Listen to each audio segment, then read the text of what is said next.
Okalar sotuvimizning mashinalarni bitta-bitta ko'rsatib beraman. 2021-yil 118 ming kilometrga 13 ballon propan gaz, chexol, linoy polib olib haydashga tayyor. $4900 bo'lsa berib yuboramiz. Polni shumkalarga chiqib qo'yilgan. Bu yerda siniy rang 2024-yil Maybach sakadskiy ballonlar, podnoshkalar, hop, metan gazlari bor, ishlarga chexol, linoy polib ko'pligicha uстановka qilib qo'yilgan. 26 ming kilometr yurgan okalar.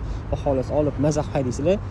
$6400 bo'lsa berib yuboramiz. Bu yerda 2022-yil olib haydashlarga tayyor 13 ballon, metan gaz, chexol, linoy polibgacha qilib qo'yilgan.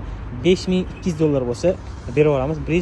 34 ming kilometr yurgan. Bu yerda arzonchiroq Damas vanimiz bor. $3150 bo'lsa berib yuboramiz. Sakadskiy ballon, metan gaz olib haydashlarga bu ham tayyor. Oldi farlargacha deb uстановka qilib qo'yilgan. Yili 2013-yil. Hop, 22 ning oxiri 23 kuzov bilan chiqqan. Alkopolli terma butka bo'ladi. 13 ballonlari bor. Mashina faqat benzinda yurgan. $6450 bo'lsa berib yuboramiz. Bu yerda yana bitta lavomimiz bor. 2024-yil 41 ming kilometr yurgan. Yangi ballonlarda metan gazlari bor. Hop, Tentli $7400 bo'lsa berib yuboramiz akalar. Sizlarga ham shunaqa yaxshi mashina kerak bo'lsa, bemalol o'zimizga murojaat qilaveringlar. Baholasa ishlarni chiroyli qilib tuzib beramiz.